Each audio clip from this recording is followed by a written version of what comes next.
नमस्कार दोस्तों, मैं हूं मनोज कुमार गुप्ता। आप देख रहे हैं मेरे चैनल को जिसका नाम है रेगुलर क्लासेस फॉर अकाउंट।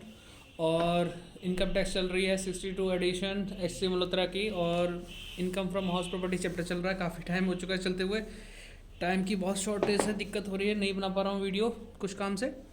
फिर भी कोशिश कर रहे हैं, लगे हुए हैं। वैसे आप भी, आपसे भी गुजारिश है, आप एक चैनल के भरोसे न रहें और भी चैनल देखते रहें, जिससे कि आपका काम बनता रहे। ठीक है, तो मेरी तो मुहिम ये चलती रहेगी। मुझे तो कोर्स डालना है, पूरा पूरा कंप्लीट डालने की कोशिश करूँगा। जैसे जैसे टाइम मिलता रहेगा वैसे डालता रहूँगा।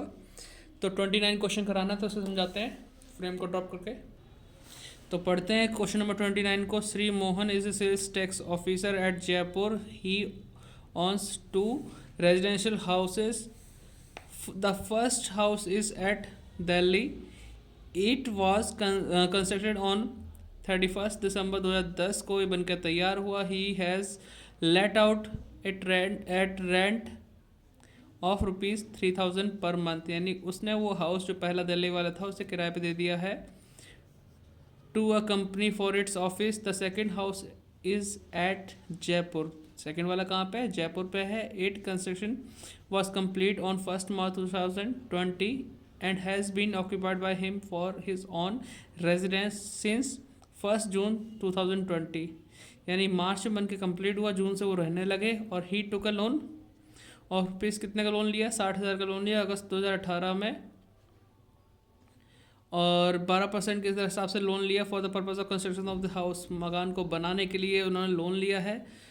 अदर रिलेवेंट पर्टिकुलर हमें दे रखे हैं, फर्स्ट हाउस, सेकंड हाउस। ये क्वेश्चन वैसे ही है जैसे 19 क्वेश्चन था। अगर किसी ने 19 किया हो तो उसकी वीडियो देख ले, तो ये क्वेश्चन अपना खुद से कर सकता है। फिर भी हम बता रहे हैं इसमें फर्स्ट हाउस सेकंड हाउस के बारे में डिटेल दे रखी है। म्यूनसिपल वैल्यूएशन है, इसकी वैल्यू दे रखी है। म्यूनसिपल टैक्स दे रखा है किसमें कैसे कैसे लगेगा, एक्सपेंसिव और रिपेयर दे रखे हैं। बाकी ये क्वेश्चन हमें अगले पेज पे इसका स्क्रीनशॉट ले सकते हो आप चाहो तो। आगे लिखा हुआ है फायर इंश्योरेंस प्रीमियम जो है कितना है? 200 है। इसका कुछ हम करते नहीं। Ground rent, building tax, wages और इंटरेस्ट ऑन लोन दे रखा है सेकंड वाले के लिए। ठीक है, इसमें लिखा the ground rent of Delhi house, municipal tax and building tax of Jaipur house are unpaid. तो आप सब समझ सकते हैं किस किस का क्या मैटर है। ये लिखा है ground rent of Delhi house, Delhi house का आपका ground rent. Municipal tax and building tax of Jaipur house are unpaid. तो जयपुर हाउस का म्यूनसिपल टैक्स अनपेड है, ध्यान रखना इस चीज़ का। ग्राउंड रेंट किसका अनपेड है? दिल्ली का। तो म्यूनसिपल टैक्स हमें सेकंड वाले हाउस में नहीं माइनस करना, क्योंकि अनपेड जब लिखा तो नहीं करते। Shri Mohan was transfer to Udaipur 1 दिसंबर को ट्रांसफ़र हो चुका है उनका। He reside in a house at a monthly rent, 4,000 रुपये मंथली रेंट पे वो रह रहे हैं जहाँ पे उनका ट्रांसफ़र हुआ। और उन्होंने his house at Jaipur was let out on the same day at a rent of 2,000 per month. अपने पुराना मकान किराए पे दे दिया है। दिसंबर में ट्रांसफ़र हुआ था, दिसंबर से ही दे दिया होगा किराए पे। तो दिसंबर, जनवरी, फरवरी, मार्च 4 महीने किराए पे रहा है। तो क्वेश्चन को सॉल्व करना है, करके दिखाते हैं। क्वेश्चन समझ में आ गया, स्क्रीन शॉट इसका भी ले लो, पीछे वाले का भी ले लेना। ठीक है, तो करते भी। तो क्वेश्चन नंबर 29 है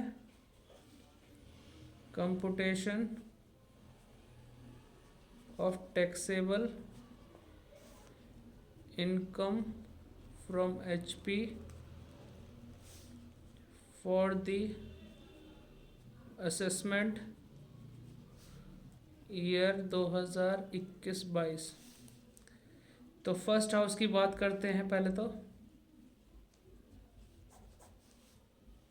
किसके लिए यूज़ हो रहा है? लेट आउट के लिए यूज़ हुआ है। तो म्यूनसिपल वैल्यू लिखते हैं इसकी। म्यूनसिपल वैल्यू जो कि हमें दे रखी थी 24,000। फेयर रेंट हमारे पास क्वेश्चन में नहीं है।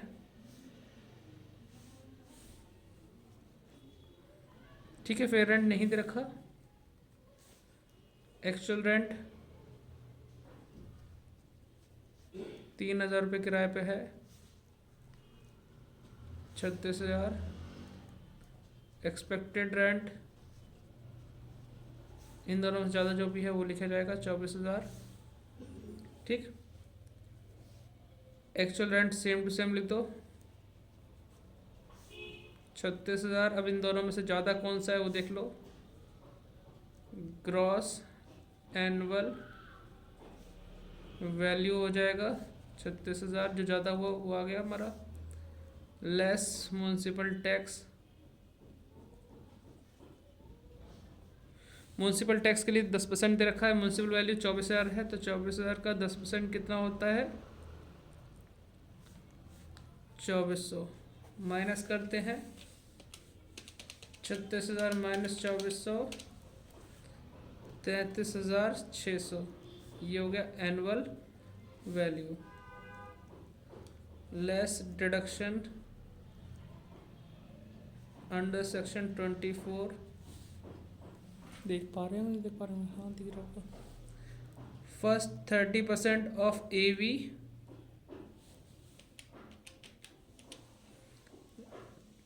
$10,080 आ गया। सेकंड इंटरेस्ट लोन, तो इस पे तो लोन लिया ही नहीं कोई, तो नील कर दो। 10,080 माइनस कर दें 33,600 से 23,520 टैक्सेबल इनकम फ्रॉम HP, ये आ गया।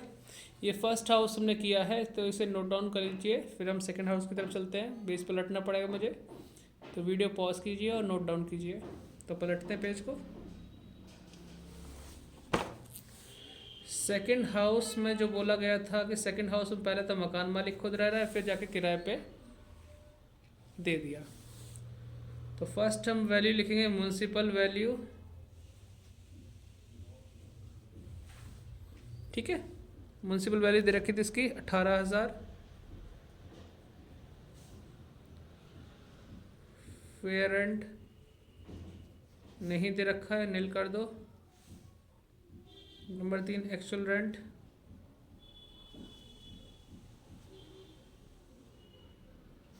ठीक है। अब ये किराए पे दिया है 2,000 रुपये किराया था, कितना था, हाँ 2,000 किराया था, दिसंबर से दिया है, तो 4 महीने हो गए, दिसंबर जनवरी फरवरी मार्च, 4 महीने। तो जब मकान मालिक किराएदार दोनों रहें तो उसमें नॉर्मल कंपैरिजन करते हैं, तो ये कंडीशन बनी। तो पहले हम निकालेंगे एक्सपेक्टेड रेंट, तो इन दोनों में ज़्यादा जो भी होता है वो लिखते हैं एक्सपेक्टेड में। एक्चुअल तो सेम टू सेम लिख दो 8,000, इन दोनों में से ज़्यादा क्या है 18, तो ग्रॉस एनुअल वैल्यू 18,000 आ गया। Less municipal tax, municipal tax के बारे में बोला था अनपेड है, तो नील कर दिया। अनपेड में तो नील होता है, कस्टमर दे किराएदार देते तब भी नील रहता है। एनुअल वैल्यू, अभी ये क्वेश्चन मैं खुद से करा रहा हूँ, कोई बच्चा नहीं मेरे पास, आप सब वीडियो बनाने के पर्पज से करा रहा हूँ, तो इसलिए जल्दी जल्दी करवा रहा हूँ थोड़ा सा उन्हें मुझे डबल समझाना पड़ता है। तो अभी तो सिंपल एक बार में काम चला है, जल्दी वीडियो छोटी बनेगी, आप आराम से देख के एंजॉय कर सकते हैं, पढ़ाई अपना ये काम कर सकते हैं।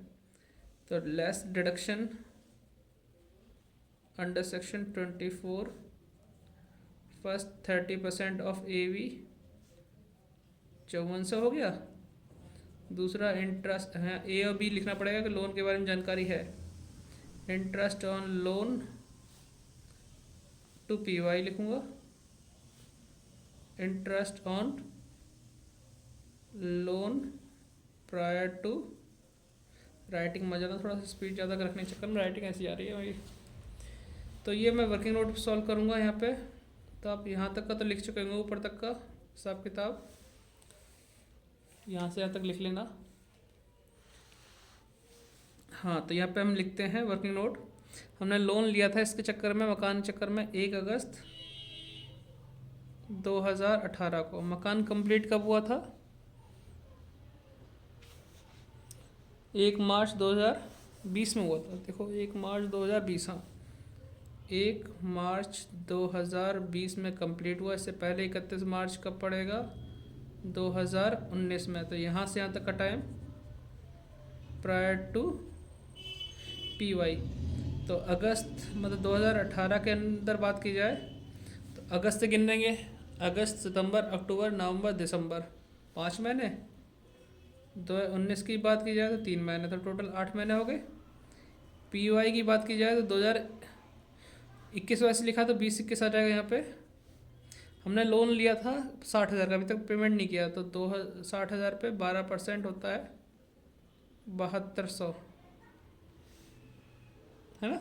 उसी 7200 को यहाँ लिखूंगा, उससे डिवाइड करूँगा 12 से, इंटू करूँगा 8 से, इंटू करूँगा 1/5, चूँकि नियम होता है।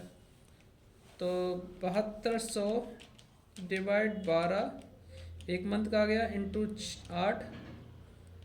8/5 कर देंगे तो 960 आ गया। तो 7200 तो यहाँ लिखूँगा और 960 यहाँ लिखूँगा, P Y prior to P Y. तो आप पहले आप देख लो अपना, ये सब लिख लिया होगा आपने। फ्रेम में आ नहीं पा रहा पूरा पूरा,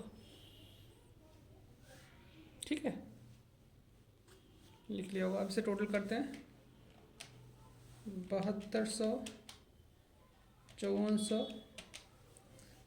13,560 माइनस करेंगे 18,000 में से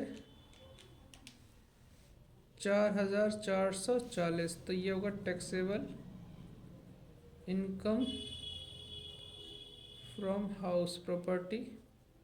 तो पहले हाउस की पहले हम बता चुके हैं, सेकंड वाले हाउस की भी मैच कर चुकी है, तो इसे नोट डाउन कर लेना आराम से, है ना। तो वीडियो छोटी भी है, आराम से आपने सीख भी लिया। तो ऐसे ही कोशिश रहेगी करने की जल्दी जल्दी क्वेश्चन, बाकी कोशिश ये हो नहीं पाती, कभी कभी मजबूरियाँ बहुत है, छोटी बच्ची के साथ हो नहीं पा रहा कुछ काम ढंग से संभालना उसको। मैं किस किस को सुनाऊँ, मैं सुना भी नहीं सकता, सॉरी, ये मेरी प्रॉब्लम है, मैं खुद सॉल्व करूँगा, समय निकालना पड़ेगा मुझे। लेकिन आप लोग भी और चैनल भी सब्सक्राइब करके रखना, जिससे कि आपका लॉस ना होना चाहिए किसी एक के भरोसे बैठे बैठे। मैं अपनी कोशिश पूरी कर रहा हूँ, जिससे एक बार कोर्स पूरा पड़ जाए, जिससे कि आप भी आराम से टेंशन फ्री होकर समझ सकते हैं। ज़्यादा चेंजेस इनकम टैक्स में होते नहीं, माइनर चेंजेस होते हैं, जिससे आप खुद से सॉल्व करके कर सकते हैं आगे काम। Bye bye.